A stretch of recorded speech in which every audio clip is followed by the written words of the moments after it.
Let's talk about my favorite city in the world, Bath.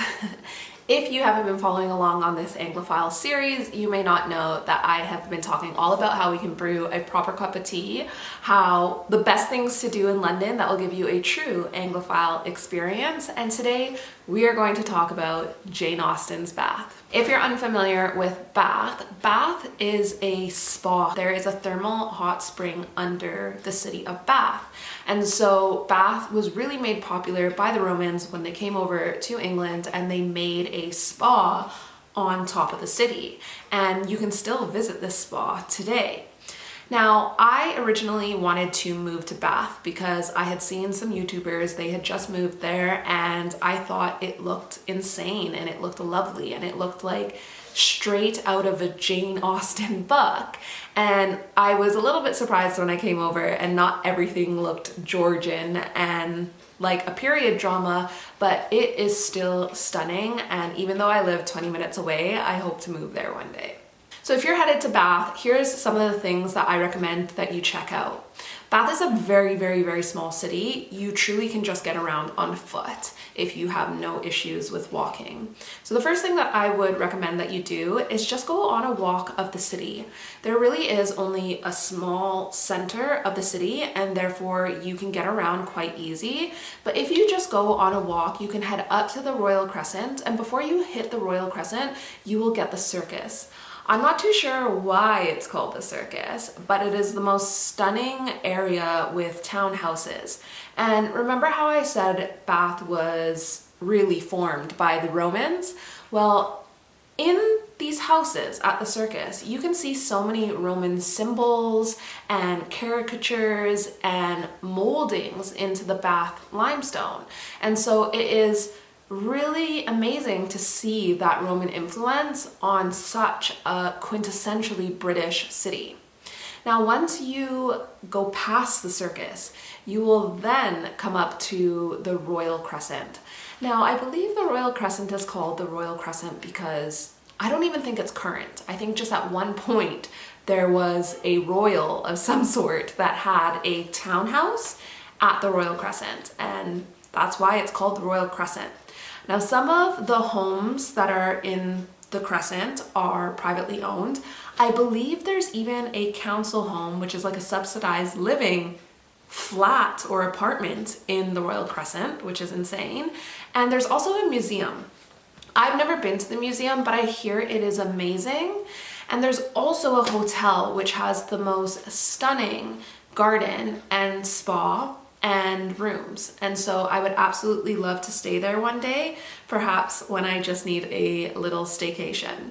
Now, if you make a quick jaunt across to the other side of the city, there is a lovely walk along the canal.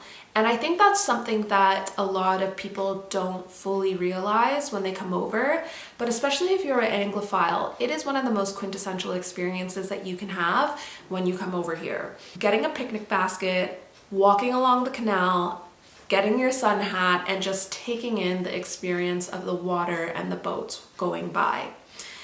This particular canal in Bath has quite a few runners on it, so you might have to just make sure that you are out of the way, but I often love to envision myself what it would be like if I was in a big dress and in a Jane Austen novel. You really can feel that when you're walking along the canal. It gives you that experience. Now, keeping with the theme of walking, one of the other things that I love doing in Bath is walking around and taking note of all the different films and movies and series that I can recognize that was filmed there. Some of Bridgerton was filmed there.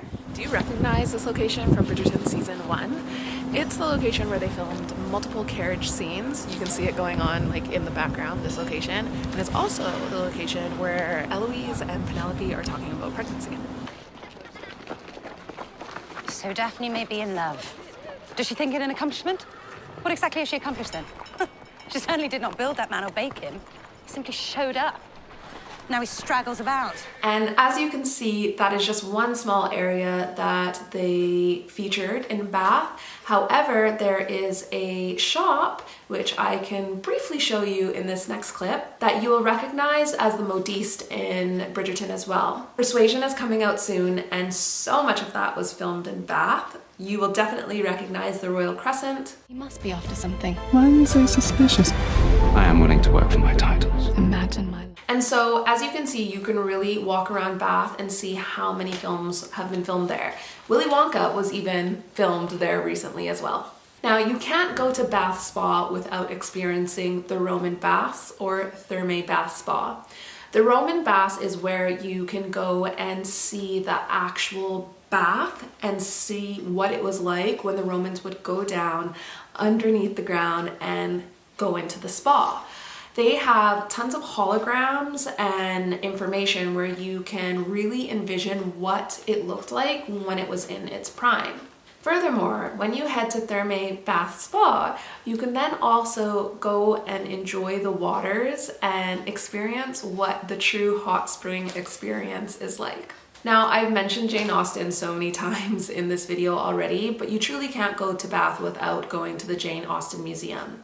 They even have a Jane Austen festival where people dress up like her in the entire city. It's like thousands of Jane Austens running around. And most recently, there is actually right next to the Jane Austen Museum, there is a Mary Shelley experience. Now, I haven't been to that one as of yet, but just know it is on the list. Now, if you are one that likes to take in museums, then I highly suggest heading to the Fashion Museum in Bath. It is so amazing to see what these real life outfits would have looked like, especially on parade if you head into the Royal Gardens. It's so interesting to hear the word parade and then wonder, what did that actually look like? Well, back in the day, because people would court, a woman would go on parade in her nicest dress around either a bit of water or a bit of land and parade herself around to find suitors.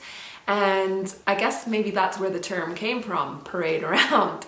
But seeing these costumes up close and personal not only shows the intricacy and the quality of these garments, but you can't help but think how heavy they must have been, especially when England gets an odd heat wave. You can also see so much history throughout the years. I absolutely loved my experience at the Fashion Museum, and I can't wait to go back. Now, most of the museums in Bath, not all, but I would say 2 out of the 3 that I've been to, they are private museums, so they aren't free to go to, but they're not very expensive to go to either. Are you hungry yet? Well, 2 spots that I definitely recommend that you check out if you're heading into Bath is Sally Lunn's.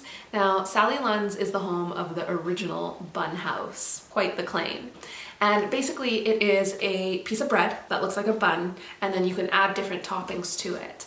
I think it's one of those experiences that you really only need to experience one, but it is definitely tasty, and I feel like the service in there is great. I think because they deal with a high volume of people, they understand that to get people in and out in a timely manner, they need to be on their A game when it comes to their customer service. Now, if you're looking for a little bit more of a luxurious experience, I would definitely recommend booking an afternoon tea at the Pump Room. Now, the Pump Room is kind of in the same proximity, same ground, same area as the Roman Baths and Thermae Bath Spa.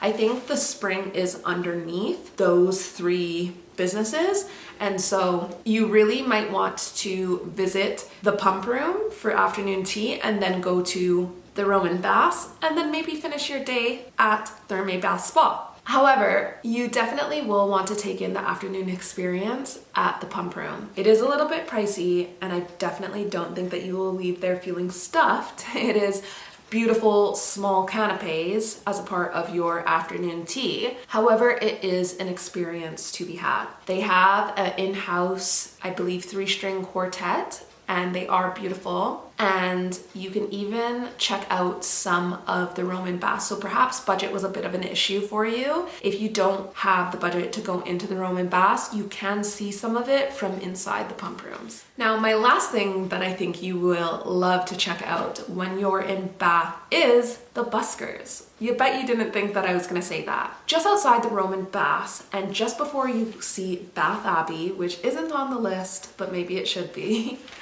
you will see a courtyard. And I think because there is so much Bath stone surrounding it, it has the most insane acoustics. And there are always buskers right in that courtyard and then right on the front of the Abbey. And you almost get a concert level experience. Most recently, there has been an opera singer, and she's the most alternative looking opera singer. And then there's often a young man who honestly should be on any stage around the world. He is so amazing.